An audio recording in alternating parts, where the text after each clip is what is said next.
इंसान पिछले हज़ारों सालों से जंगें लड़ता आ रहा है। पहले तीर और तलवारों से लड़ता था, अभी मिसाइलों से और गन से लड़ता है। बदलते हुए वक्त के साथ ये टेक्नोलॉजी को भी काफ़ी ज़्यादा एडवांस किया जा रहा है। ये काफ़ी ज़्यादा इंटरेस्टिंग होगा कि इंसान आने वाले वक्त में किस तरह की टेक्नोलॉजीज़ यूज़ करता है। Number 1, autonomous system.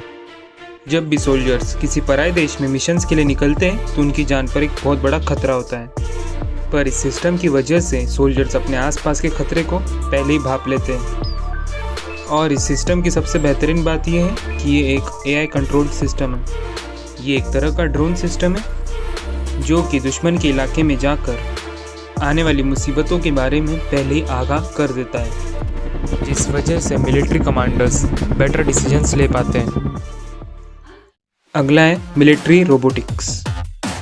Military robots को ऐसी जगहों पर इस्तेमाल कर सकती है जहां पर इंसानों को जाने में बहुत ज़्यादा खतरा हो। ऐसी कई जगह होती है जहां पर बॉम्बिंग हो रही होती है या फिर लैंडमाइन को डिफ्यूज़ करना होता है। ऐसी सिचुएशंस में रोबोट्स हमारे लिए कई कीमती जानें भी बचा सकते हैं। पिछले कुछ सालों में इस टेक्नोलॉजी के अंदर और भी कुछ इन्हेंसमेंट हुए हैं। एक्सोस्केलेटन। हम सब इंसानों के अंदर कोई ना कोई लिमिट्स होती है। हम एक सर्टेन अमाउंट ऑफ वेट ही उठा सकते हैं, एक सर्टेन अमाउंट ऑफ स्पीड पर भाग सकते हैं, एक लिमिट तक जंप कर सकते हैं। क्या हो अगर मैं आपको कहूँ कि हम इन सारी लिमिट्स को तोड़ सकते हैं। आप लोग हुसैन बोल्ट से भी तेज़ भाग सकते हो, बंदरों से भी ज़्यादा ऊंची छलांग मार सकते हो और किसी हाथी के जितना वेट भी उठा सकते हो। अभी तो ये टेक्नोलॉजी काफ़ी ज़्यादा इनिशियल स्टेज में, मगर ये टेक्नोलॉजी को डेवलप किया गया तो हम ह्यूमंस सुपर ह्यूमंस बन जाएंगे। VR technology. वर्चुअल रियलिटी की वजह से मिलिट्री ट्रेनिंग्स काफ़ी ज़्यादा एडवांस और इजी हो चुकी है। ये टेक्नोलॉजी के अंदर 90 to 120 फ्रेम्स पर सेकेंड चलती है, जो कि सोल्जर को एक ऑलमोस्ट रियल बैटल जितना एक्सपीरियंस देती है। कोई भी नॉर्मल ट्रेनिंग काफ़ी ज़्यादा महंगी होती है, फेक बुलेट्स का यूज़ किया जाता है, लेकिन मगर इस तरह की ट्रेनिंग्स में भी आर्मी का लाखों रुपया खर्च हो जाता है।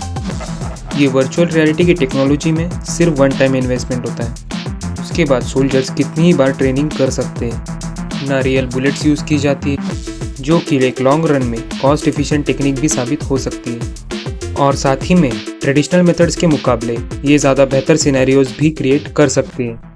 अगली टेक्नोलॉजी है AR technology, augmented reality technology.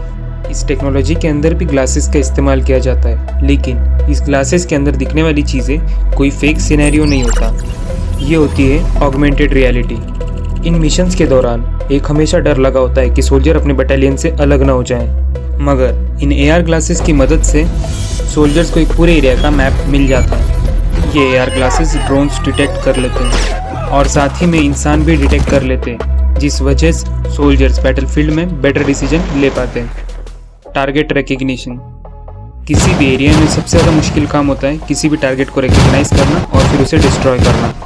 इस टेक्नोलॉजी की मदद से किसी भी टारगेट को डिस्ट्रॉय किया जा सकता है, तो भी बिना किसी सोल्जर की इन्वॉल्वमेंट के। Additive manufacturing. ऐसे कई सारे मशीनरी पार्ट्स होते हैं जिनको बनाना काफ़ी ज़्यादा कॉम्प्लेक्स होता है, और उसकी डिज़ाइन के साथ थोड़ी भी छेड़छाड़ करना मतलब काफ़ी ज़्यादा खर्चा आता है। ऐसी सिचुएशंस में एडिटिव मैन्युफैक्चरिंग का इस्तेमाल किया जाता है। यही समझ लीजिए कि ये एक तरह की 3D प्रिंटिंग है। इस टेक्नोलॉजी की मदद से बिना किसी ह्यूमन इन्वॉल्वमेंट के साथ किसी भी कॉम्प्लेक्स पार्ट को काफ़ी कम टाइम में बनाया जा सकता है। अगला है साइबर वॉरफेयर। कोई भी साइबर अटैक मिलिट्री के लिए एक तरह का नाइटमेयर होता है। एक लीक हुई इन्फॉर्मेशन किसी भी बड़े से बड़े मिशन को घुटने पर लाने के लिए काफ़ी होती है। इसीलिए साइबर सिक्योरिटी किसी भी मिलिट्री सिस्टम के लिए काफ़ी ज़्यादा इम्पोर्टेंट बन जाती है।